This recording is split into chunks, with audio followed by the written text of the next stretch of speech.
Fades to White. He's in! Patriots win the Super Bowl! Welcome to Patriots Touchback Podcast.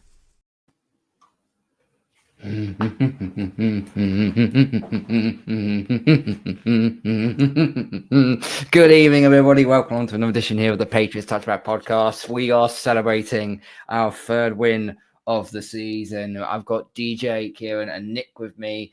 We're in for a fun one tonight. Make sure you hit the subscribe button. Make sure you hit the like button. Follow us on all our social media platforms. Follow us on the podcast on Spotify and on the Sports Social Network as well. We are on the road to 50 subscribers. We're about 18 away. So please make sure you go and hit that subscribe button. Without further ado, let's get into the show.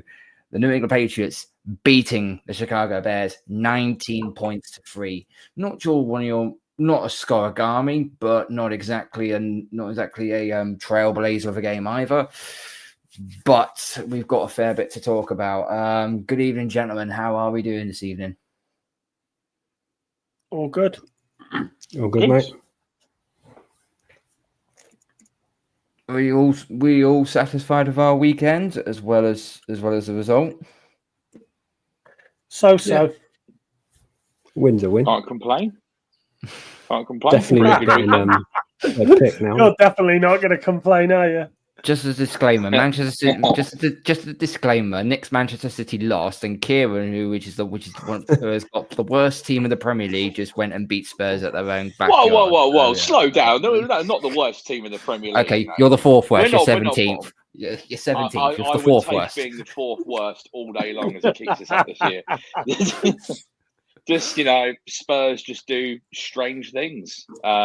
It's a bit of an odd one for me because my granddad's from Tottenham and I've got a lot of family sort of from that area and a lot of Spurs in the blood, and so that was a bit weird that we picked up our first win against them. But they do have a tendency to do things like that, which is great for us. Spurs always do something Spursy. That's the way it goes. Yeah.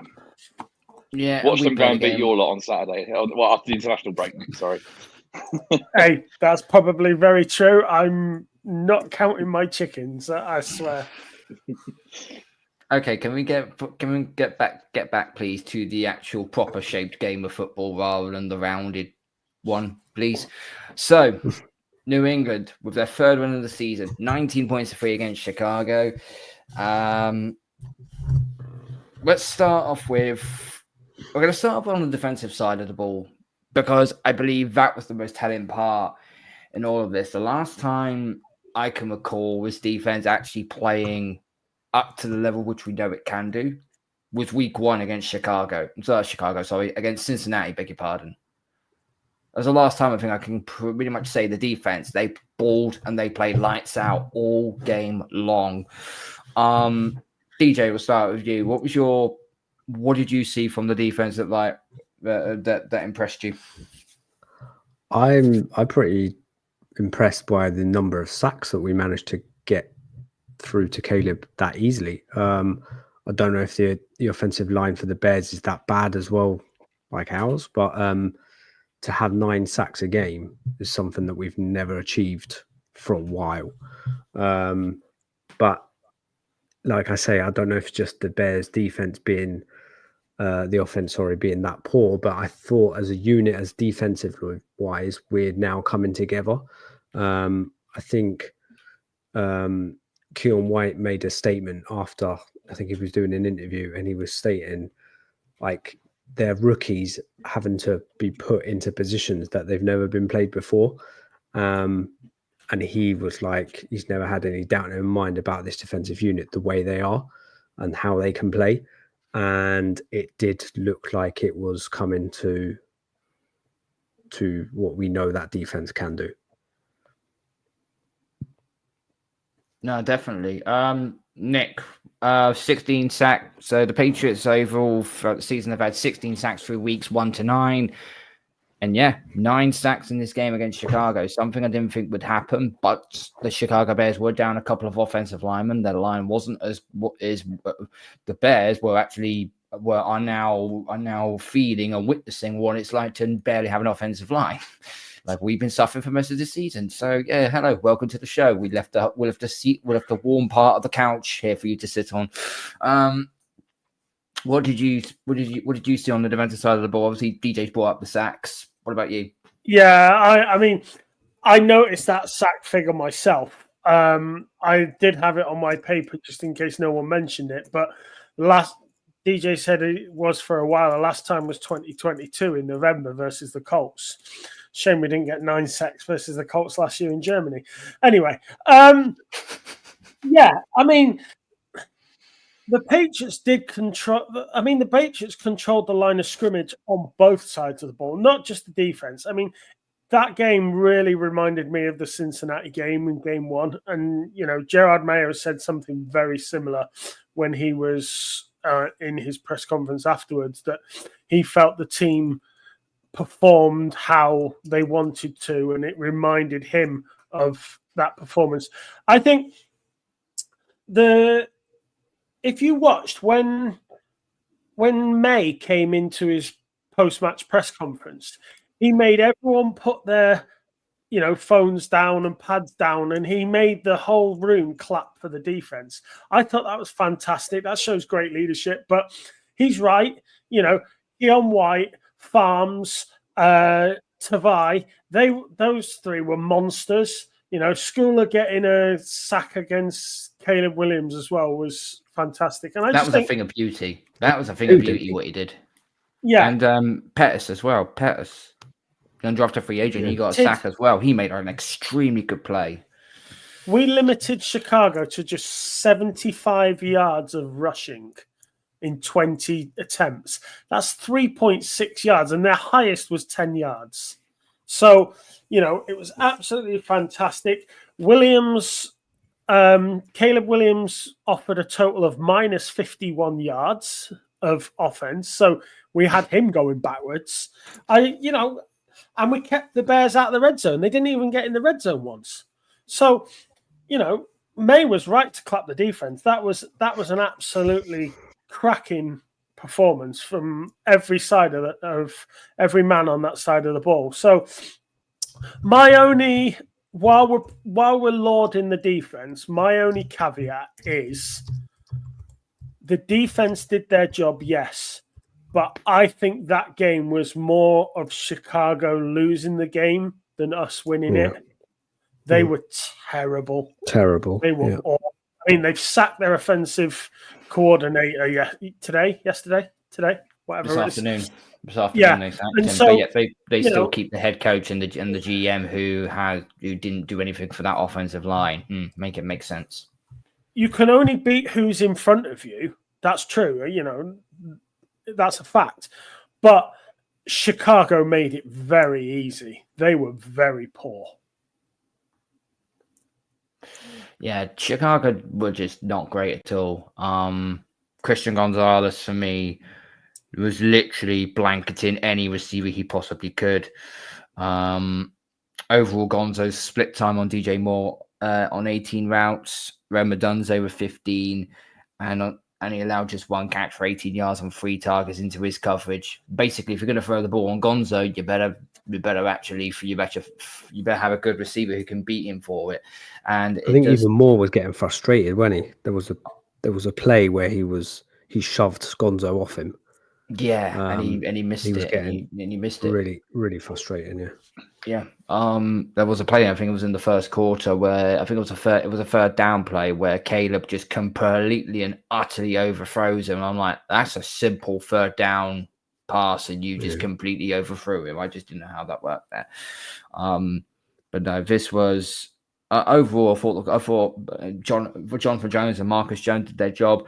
The safeties as well. Look, we talked about, you know, Kyle Duggar being out injured, and obviously Jabril Peppers with his misdemeanors is off the squad for the time being. So up steps up Hawkins, up steps up Del Pettis as well. And they've actually performed really, really well. Brendan Schooler stepped in for a couple of snaps on the defensive side of the ball as well, which we've never really seen him. He's he's a special teamer, but he came in as a middle linebacker to blow up that, to literally blow up Caleb on that throw. So, you know, overall, I thought the defense done really, really well, but it is an indictment on the Bears of how poor they really, really are. Kieran, what about you? What did you see on the defense actually? Let me ask you a question actually. Does DeMarcus Covington deserve some praise for this now? Because this is the first game since week 1 where the defense actually showed, okay, there is something here we can build upon. Is this something we can build upon now, or what DeMarcus Covington did? Somewhat, but I think it's important not to be fooled by kind of what we were up against here, in the sense that I think the positive comes from the players' mentality and playing tough and the ability to stop the run. But don't let the sack total fool you. Like, a lot of those were coverage sacks on Caleb Williams. Like, I went back and watched the game today, and Caleb seems to be playing in a really weird zone at the moment where he's not really playing within any structure. He seems to be out of structure of every play, but even that is just ridiculous because he's not throwing with any anticipation. He's holding the ball for far too long. He's trying to make hero plays on every play, and he's putting a laser ball on every single throw. Like, there are so many plays in this game that he could have had if he just calms the hell down. It's like he's playing with ADHD. Like, he's just erratic. And I think so much of the success we had on the defensive side of the ball was taking advantage of a guy that was just playing on a whim. Now, Caleb Williams is a fantastic talent, and we've seen at stages throughout the season what he could be. But we completely exposed the flaws in his game and took advantage of the negative stuff he was doing. I mean, he has a touch of what I would call Lamar Jacksonitis, where he won't throw to a receiver unless they're wide open by 10 yards. Like, there were NFL open throws in this game that he could have had that he was not making. And that reason why he was holding the ball too long and then running into sacks. He would like take a drop, then take a step to his right. He's got an option open, but then he'd then take a few steps to the other side and run into a defensive player. Like, I think as much as we played well defensively, he killed them in this game. And that's why I tend to disagree with you a little bit, Carl, on Ryan Poles. There's a guy who's drafted Darnell Wright in the first round, stumbled upon Braxton Jones, has done well to build that roster. I mean, they've been a pretty good defensive team as well. They've made a lot of good additions, but they're down starting tackles, and Caleb is just doing daft shit constantly. And it's no coincidence that they're now talking about bringing in Tyson Bagent. It's because he's just doing daft stuff behind the line. And I know it doesn't help having tackles out, but our line has been pretty bad all year. But Drake Maye is playing within structure, and when he's out of structure, he's playing at a tempo and a rhythm that gets us moving, whereas Caleb isn't. So I think there just needs to be a little bit of perspective with it, that's all. Okay, so you're saying that Ryan Poles doesn't deserve to be fired along with Eberflus, no? No, well, Eberflus I think will go at the end of the season. Ryan Poles, I think, has done more than enough to warrant another year. Really? Okay. Well, yeah. I've got a list here where I disagree. So, outside of the Panthers trade, what has he done exceptionally well in his 3 years? His free agent classes are astronomically underwhelming. His first 2 draft classes have good players, but no stars as of yet. He continues to hang on to a terrible coaching staff. His offensive line evaluation isn't just bad, it's a fireable offense. He's used draft capital to make up for his terrible free agencies by trading for Claypool and Sweat. He built the team from the outside in, not just offensively, but also defensively. He doesn't care about the center position. And last and not least, the Panthers trade is like Matt Nagy going 12-4 in 1 year. Yeah, it was good, but it shouldn't save his job. Yeah, but then again, you mentioned the free agency. They've added some good players in free agency. That defense is a good defense. Even some of his mid to late round draft picks have hit. Apart from the brain fart in Washington a couple of weeks ago, Stevenson's been a good player. They hit on Kyler Gordon outside of the first round. Jaquan Brisker. They added like TJ Edwards and who's the middle linebacker whose name escapes me, Edmonds. They have drafted and added some good players. I think he has done enough. He's done enough on the defensive side of the ball. But listen, this is what Chicago only knows. Why do you think back in the 40s they were called monsters of the Midway? It was because of the defense. That's all they've ever known. Apart from them on the Do you Super not Bowl in think- 1985, they've been living off that now for the last 39 years. And yet every single time they've had a generational talent at the quarterback position, the GM and the coach have snuffed it. But I don't think you But can you're not blame what's going on at the moment on Ryan Poles. Caleb Williams has got DJ Moore, Keenan Allen, and Roma Dunze at wide receiver, Cole Kmet at tight end, DeAndre Swift at running back, and an NFL caliber offensive line. That isn't on him. He has put the tools in place for me. I think this is Caleb underperforming. I really do, and I like Caleb, and I think he will go on to be good. But this is teething problems. I think he's trying to do too much. There's too much expectation. I think he's had too much of people saying that he's going to be an absolute superstar, and he feels like he has to play like a superstar every week. And he's just that at the moment he feels like he's carrying the team, but I don't think Poles is responsible for Chicago being in this position at all. But at the end of the day, we took advantage of them, and that's all that matters. We got the win. We weren't expecting it, and we had a happy Sunday. So I'll put it this way. I'd rather have Ryan Poles as GM than Elliot Wolf. So, wow. Do you not think, though, that the Bears are going through a similar situation that we are, as in, like, they are in a restructure mode as well? And you can't expect Caleb to come in as a rookie. I know he's got high expectations, but you can't change that team around in a season. You need to give the coaching staff and the ability of the players to be able to perform within the next 2 or 3 years. That's my view. I do think the Bears do, like you say, on paper have decent thingies, but they still need a bit of time to calm down a bit. I think they've looked at it and gone, we've got a good defense. We're going to put everything around Caleb. Caleb's going to come in and be the difference, and we're going to make the playoffs and go on a run. And it hasn't quite worked out like that. It's going to take time. For what it's worth, like, okay, they fired Shane Waldron today. Like, Eberflus isn't going to last. I've never thought he was a good coach. They need to get a good offensive mind in there to work with Caleb Williams and help develop him.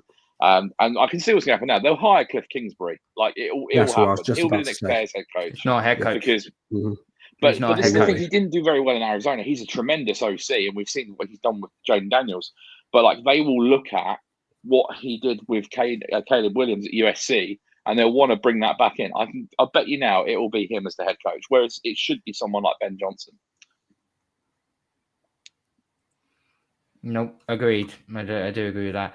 Let's transition over to on the offensive side. So obviously Drake Maye, probably it's not. I'm going to say this. It's not his. It wasn't his best game since he started. I think he was going up. This Bears defense is still pretty good. I think he did have some decisions to make. I think the touchdown that he threw to Jalen Polk, which, by the way, of all the receivers that needed a confidence boost and a touchdown to boot, it was Jalen Polk. He so needed that.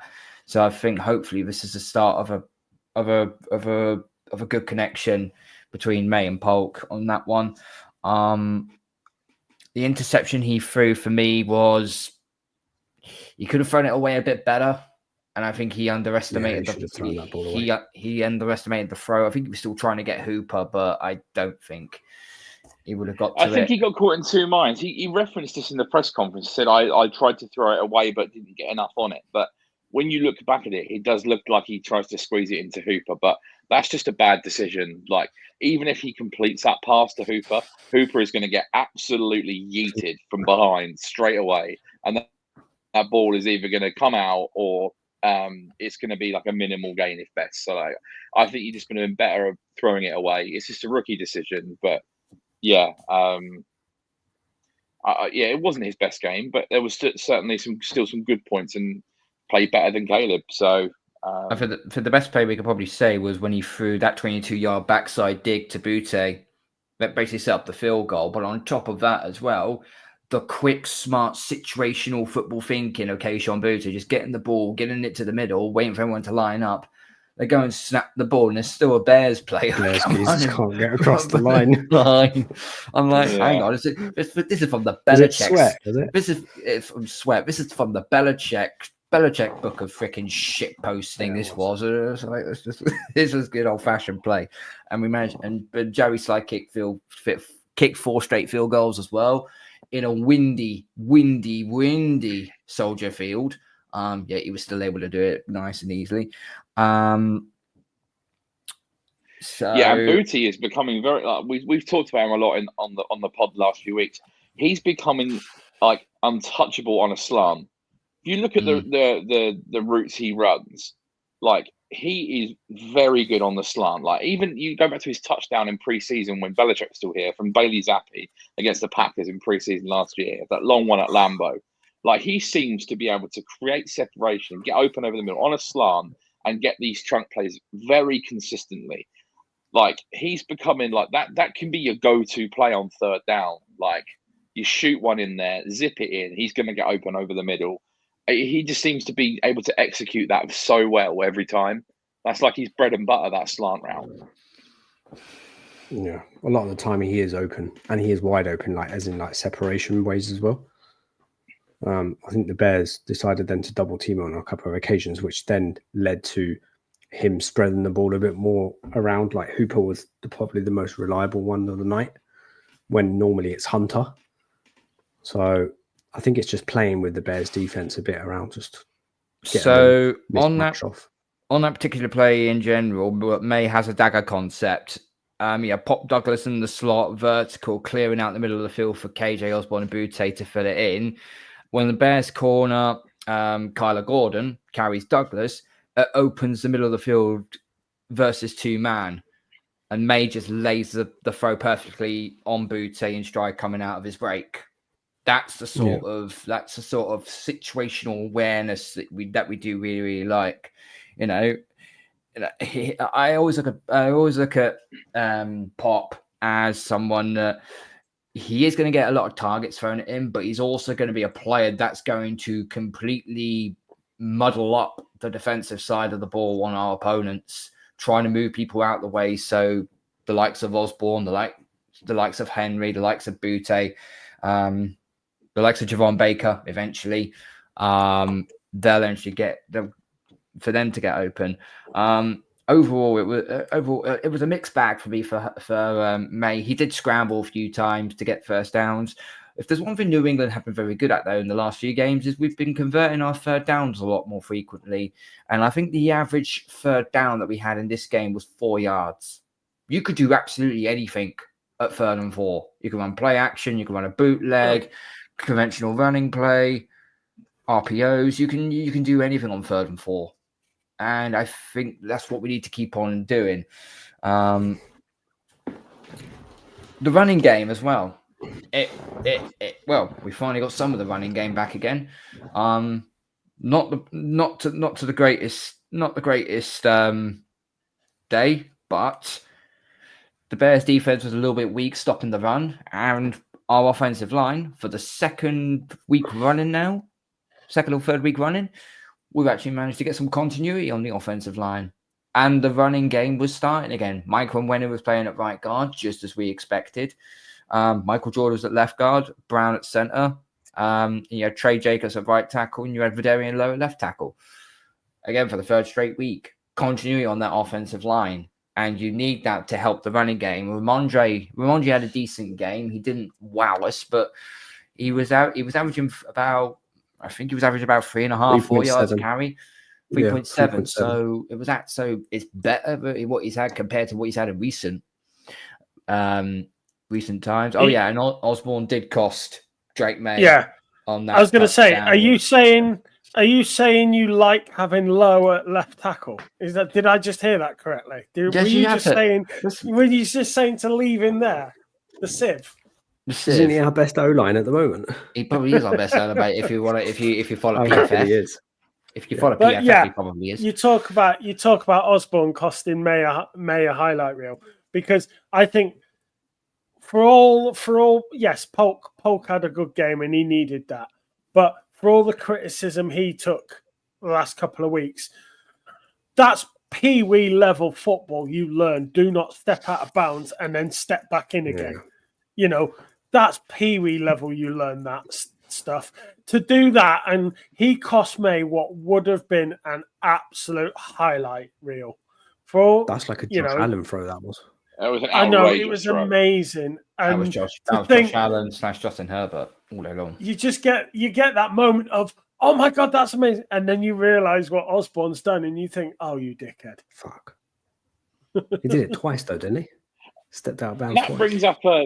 That brings up another talking point. Now, Drake Maye said that Kendrick Bourne didn't play any snaps and was effectively benched because they want to play the younger receivers.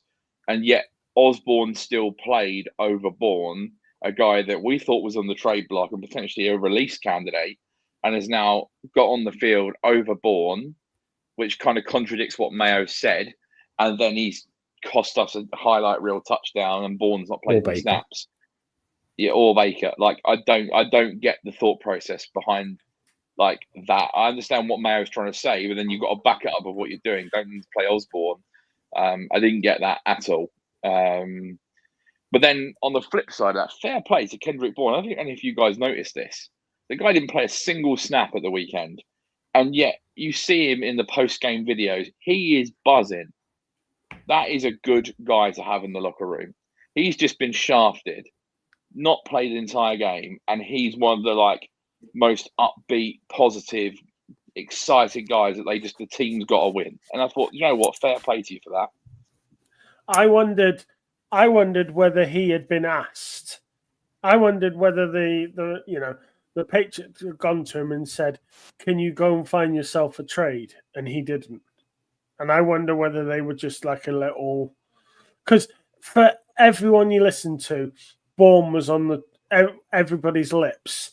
You know, Bourne will get traded. Bourne could get traded. You know, Bourne's somebody the Patriots could trade. And for all that, there was not a peep. Now I might be putting 2 and 2 together and getting 22. Excuse me. But I'm just wondering whether, it was one of these, well, if you're not going to go and get yourself a trade, then, we can't guarantee you'll play. Just stir the pot a little bit. Yeah, possibly. But then I don't understand why Osborne's then playing over him and Baker. Like, I don't get that. But yeah, like, there's clearly something that I wonder whether San Francisco was his only legitimate route, and Ricky Pearsall's kind of emerged for them in the last couple of weeks, and maybe feel like they've got enough out of him with Ayuk out that they don't have to go and add elsewhere.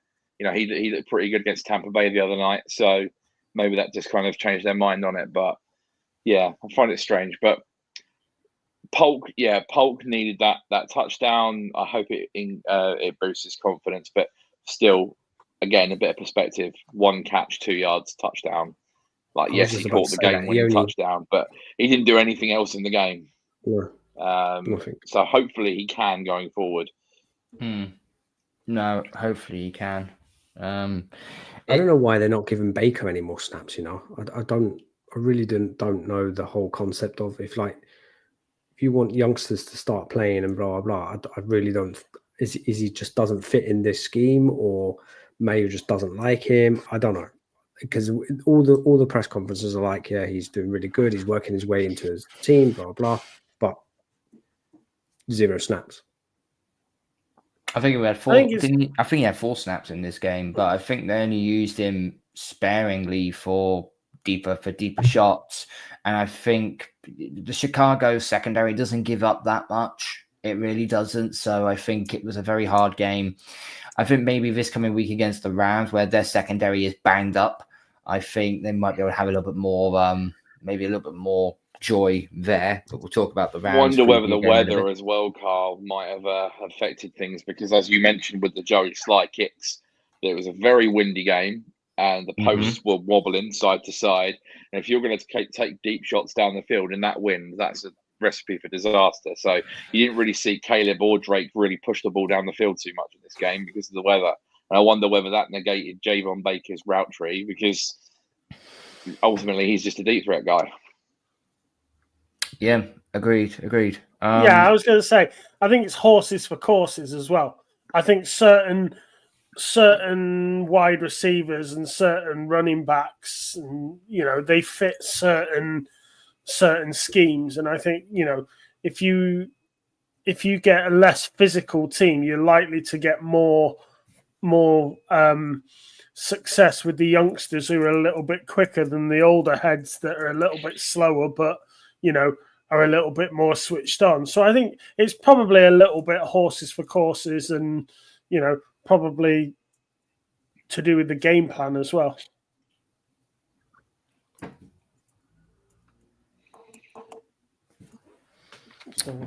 Okay. Special teams is usually something we've been absolutely raving about pretty much for most of this season.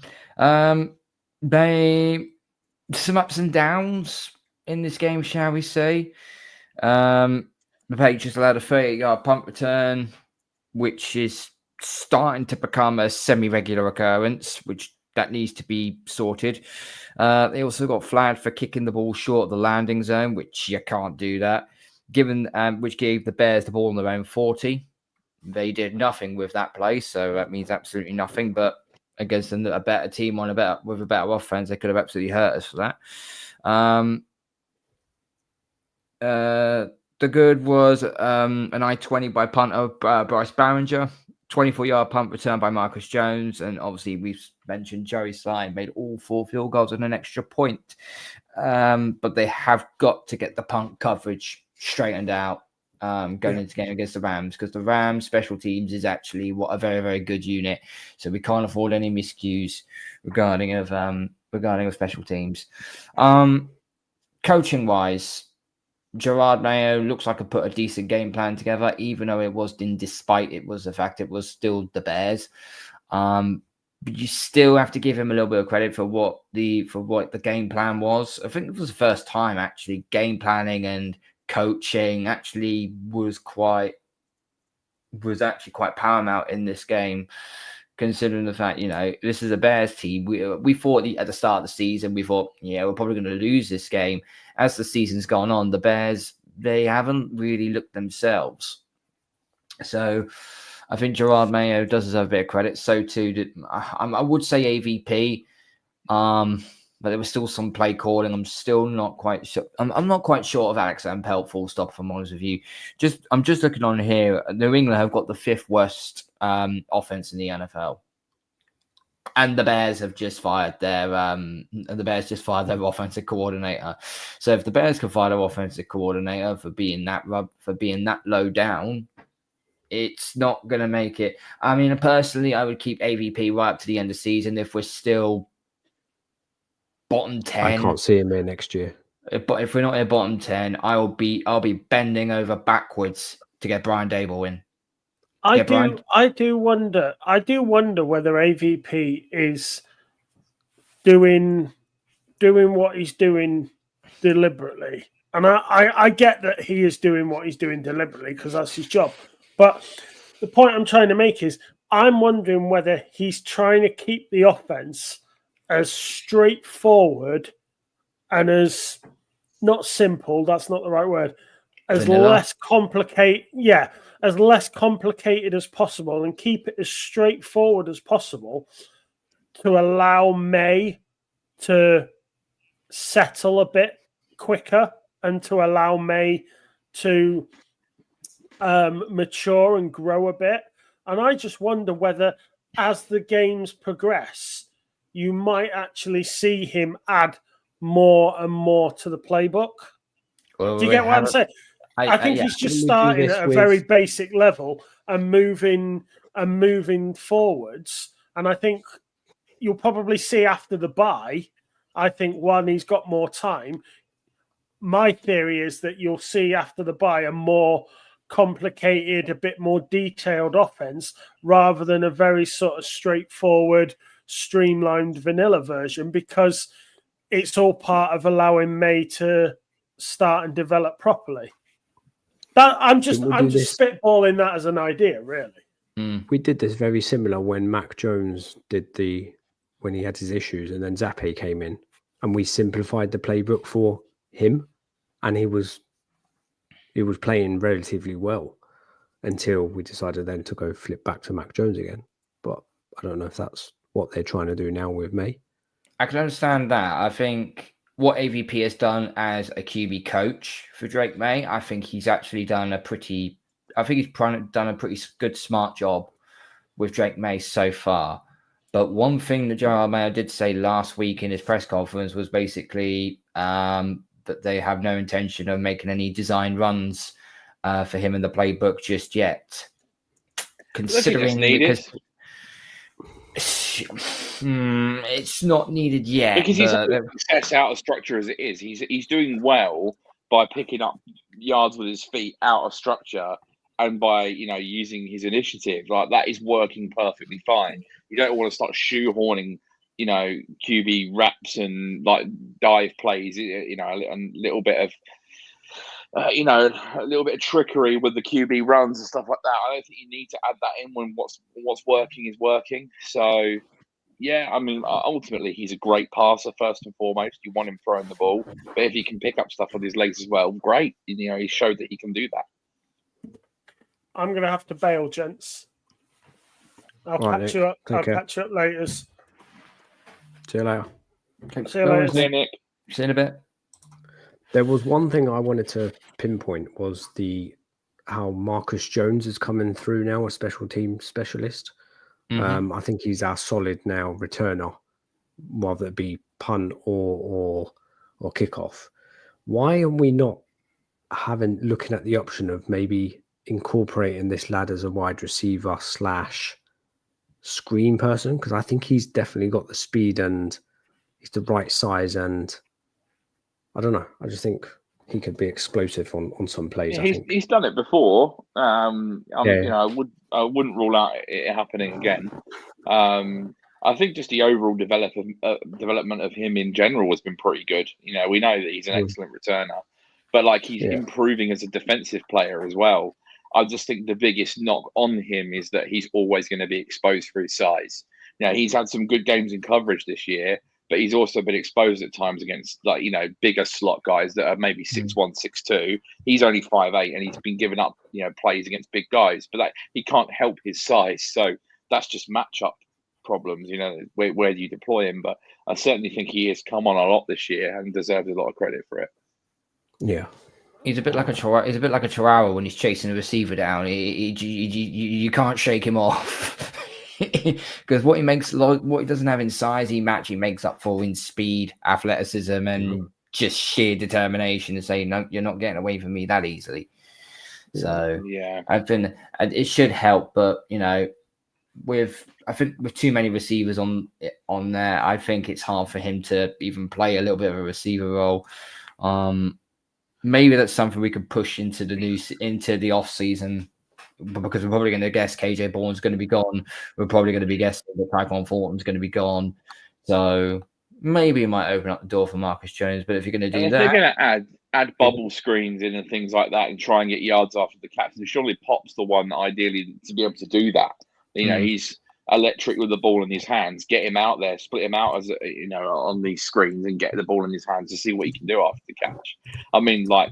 Receivers like that can be very effective. I mean, Malachi Corley, who got drafted by the Jets this year, in college, like he had something like 800 yards after the catch. Like his ADOT, like his average depth of target was like really, really small, but he had like 800 yards after the catch. Like that's just on bubble screens, so it can be effective. And I think Pop can do that role. Yeah, definitely. We're sitting at 3-7 now. We're not making the playoffs as much as a few people online want to be absolutely deluded to. Our remaining 7 games now is a home to the Rams. We're on the road to the Dolphins. We're at home to the Colts. We have the bye. We have then back-to-back road games against the Cardinals and the Bills. Then we have back-to-back home games to end the season at home to the Chargers and then at home to the Bills. At that point in week 18, the Bills might not be playing for anything because they would have probably sewn up the 2nd seed and KC would probably have locked up the 1st seed by week 18. So that game might end up, they might put their reserves out. We might just have a de facto win in week 18 potentially. But just as before we get into the Rams preview, looking at the remaining schedule right now, how many more games do you reckon we will win? Personally, for me, I think there's at least 2 on the board here. I think we can win, which will give us our floor, which is 5-12. So it's 1 game better than last season, but it's not exactly something to write home about. Or is there somewhere where we could throw an upset in there? I feel like what you're saying is not unrealistic at all, but I can't work out what we are. I really can't. You could make an argument for us to sit at 6-4 right now.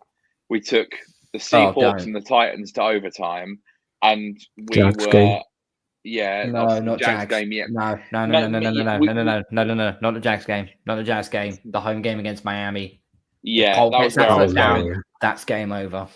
That's 6-4 right there. The Polk toe drag away. You know, you could make an argument for us to be sat at 6-4 or 5-5 right now, but we're sat at 3-7 because we've lost games we should have won, and we've won games we should have lost. So I don't think you can really forecast really where we're going to be. You could say right now, yeah, we'll win 2 more games, no problem. Yeah, that 5-12 is fine.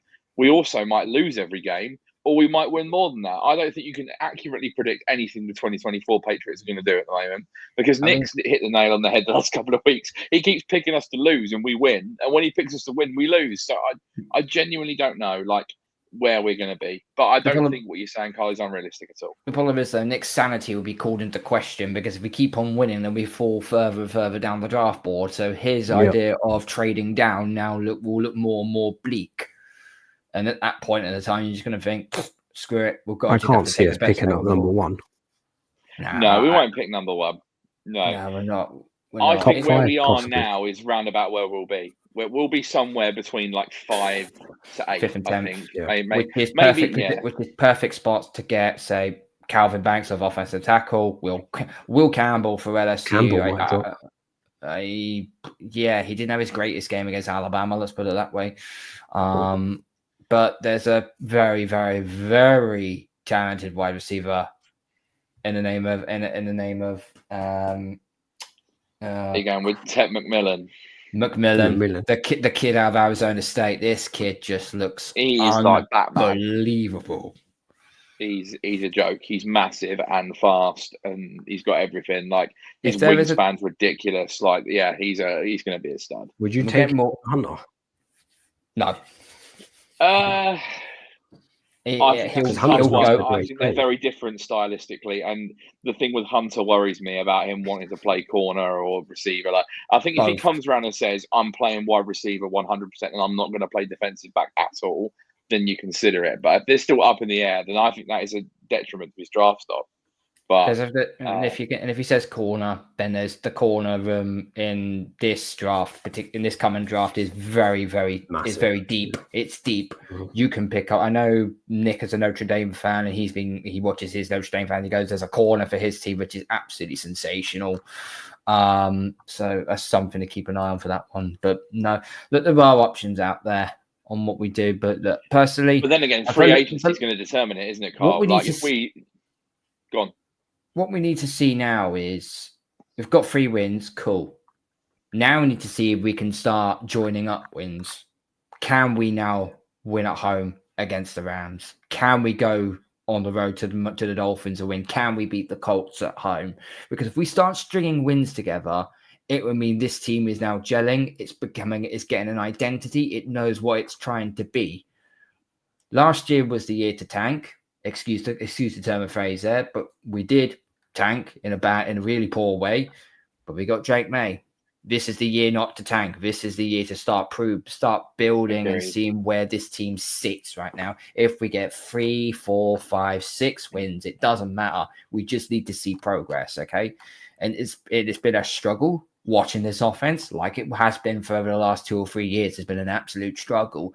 But when you've got a quarterback who can make those kinds of plays, you just then need to say, okay, let's build the trenches. Let's get him 1, maybe 2 brilliant playmakers out there. And then what happens? Then we'll see what happens in the next 2 years. Because then the coaches are on the hot seat then. The GM is on the hot seat right now. So he has to really stick it up for it. But anyway, let me move on. It's 3-7. This coming Sunday, home game against the Rams. The Rams coming off a debilitating loss, 23-15 to the Miami Dolphins. They didn't even score a touchdown. They kicked 5 field goals.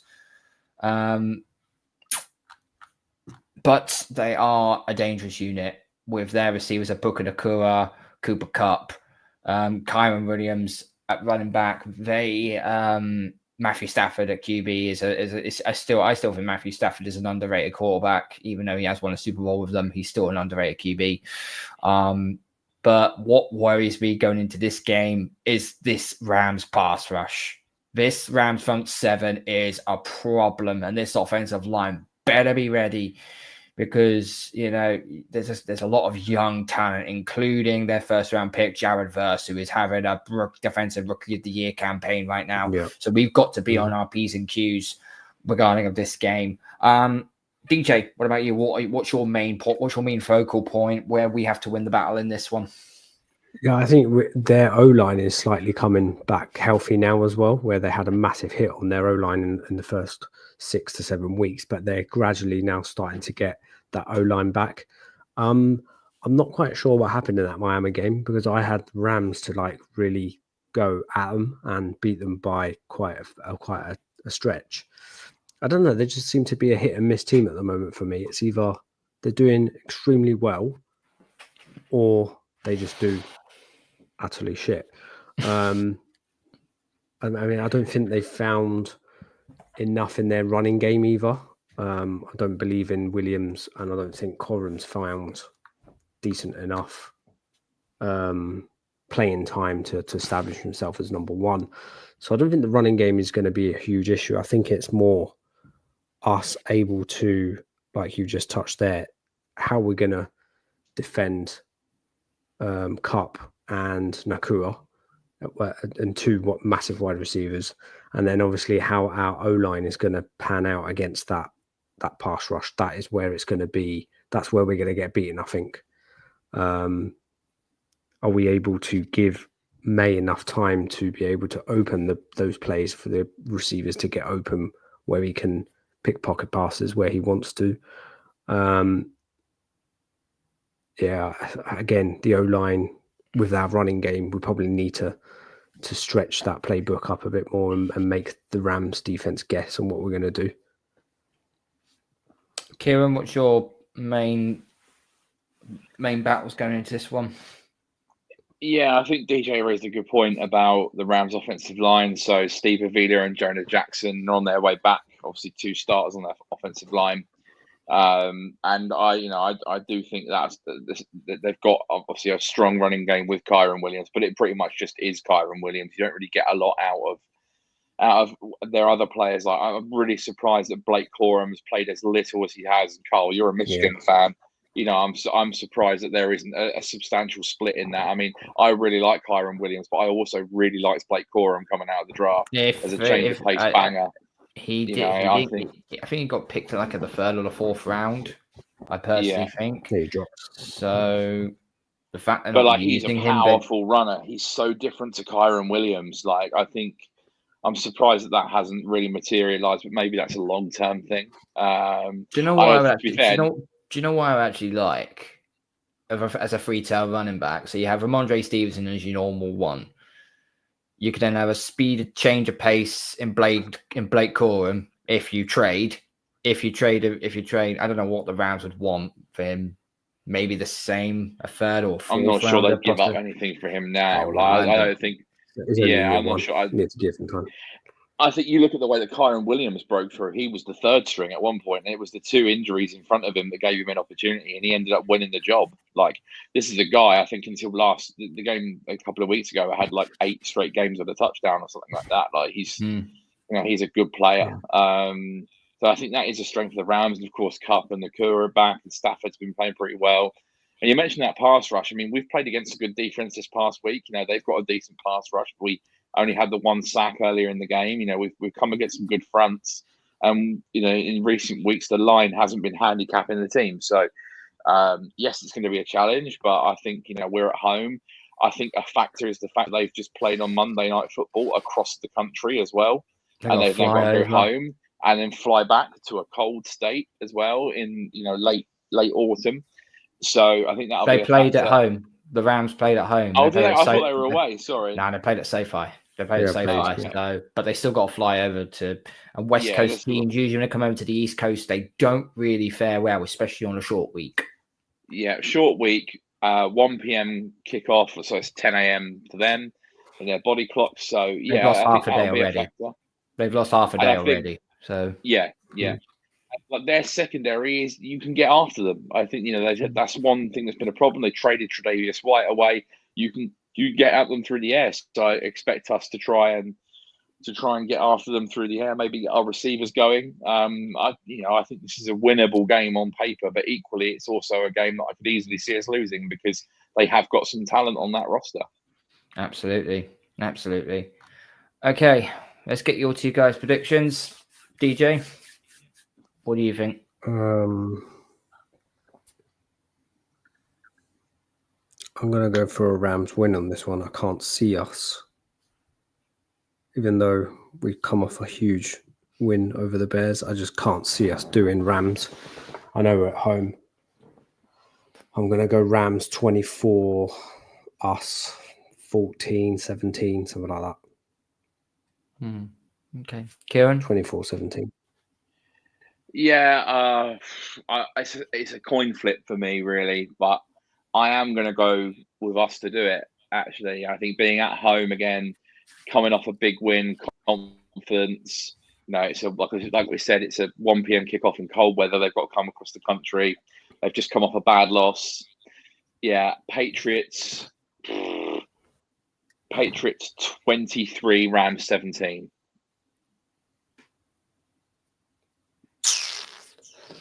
I'm in one or two minds here because I simply don't know what to do here. What are the odds? We are underdogs again. Oh, no surprise there. Touchdown? Maybe. I'm just having a look at the line now. I think it'd be -3.5. We're plus 4.5. +4.5. So we have to be a touchdown. I would take that.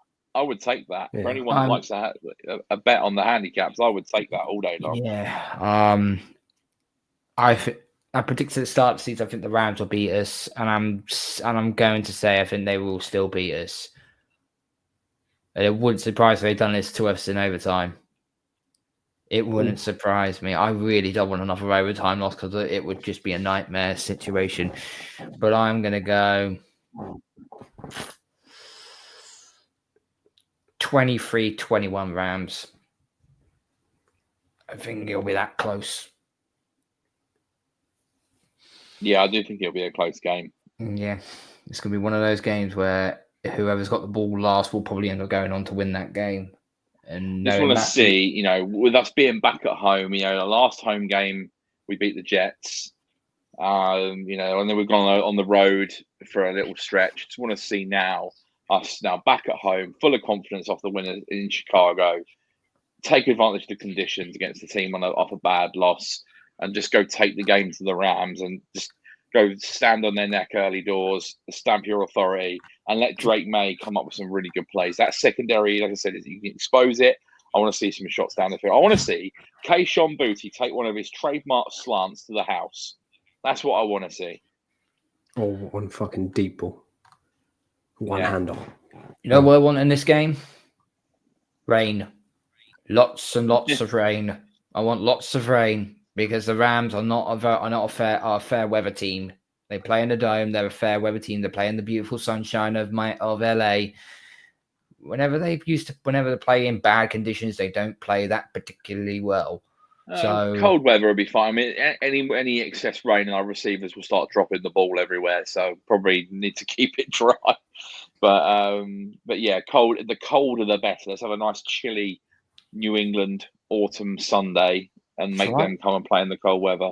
I can't believe I'm going to do this. I'm actually going to look at the weather forecast.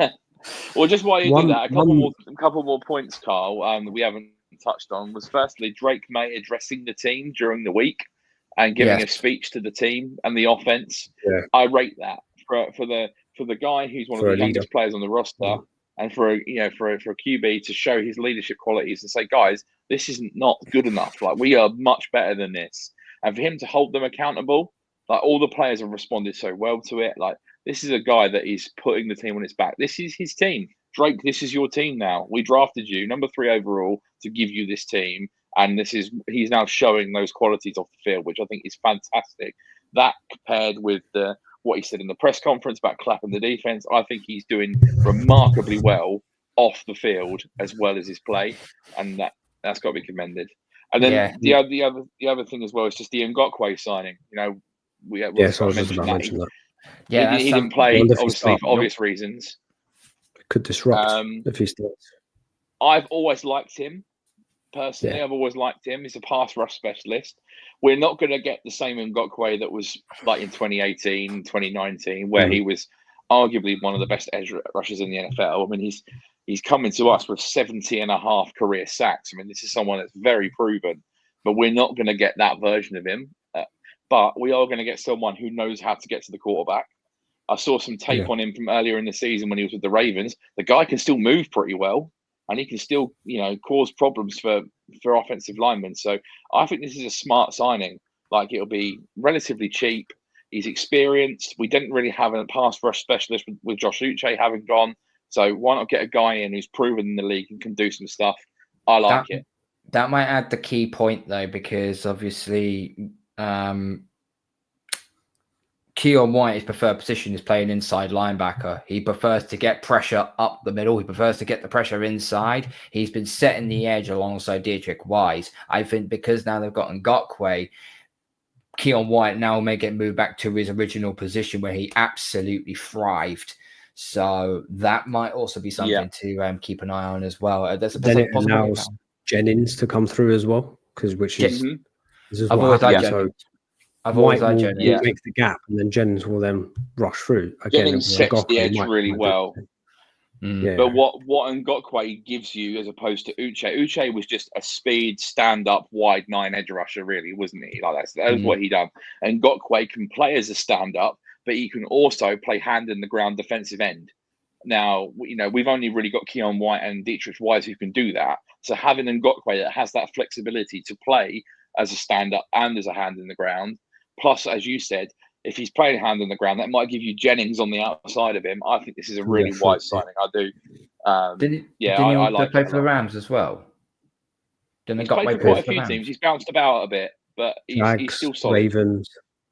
Jags, Ravens, Colts. I think he did Colts, yeah. He's played for a fair few teams. Raiders for a bit as well. I just kind of think if he plays, I think he did play for the Rams for a little bit. I think he might be able to give Gerard Mayers maybe some intel points on Sean McVay, how he would maybe set up.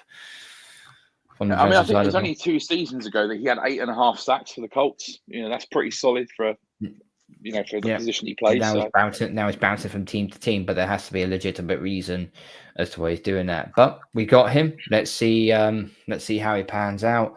Let's see how we go on against the Rams. As I said, the one Jags, Baltimore, Raiders, Colts, Chicago, back to Baltimore for a year, and now he's come to us. Oh, okay. So he hasn't played for the Rams. But he has moved around a lot. Okay, he hasn't played for the Rams. All right, take that back then. Vikings as well. I wonder if Douglas going to be back as well this week. Yeah, we'll have to check the practice. Have to check the practice reports. It would be good to have Kyle Duggar back. Extra help on the safety position. I'm sure Drake Maye will get asked about Barmore again. We talk about the pass rush. Yeah. Last week he came out and said no, Barmore, Strange. And who's the other one we're waiting on? I can't remember now. Barmore, Strange, and why can't I remember who the third one is? There's 3 players that are not practicing at the moment. Peppers. No, maybe it was Duggar, but yeah, saying they wouldn't practice. Maybe we'll get an update on that situation as well. I think if we can get Christian Barmore back. Yeah, with all due respect, if we were sitting here at 5-5, 6-4, then yeah, I'll be clamoring for Christian Barmore to come back because we were in a chance of a playoff spot. But we're at 3-7. And it's blood clots. It's something you can't fuck around with. Excuse my language. It's something you can't mess around with. No, and you certainly don't want to rush him. But if he is 100% ready and he wants to play, then you don't stop him for that reason.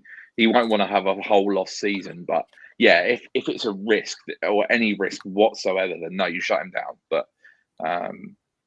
yeah. If we win the next 2 games and he comes back, they might think there's an outside chance of the playoffs. But No chance. Yeah, I mean that is getting very ahead of ourselves. But yeah, it'd be nice to see those players come back now. Like especially, I'm intrigued to see this experiment of Cole Strange at centre to see whether it could work. It might do. We'll just have to see. We'll just have to see. Right.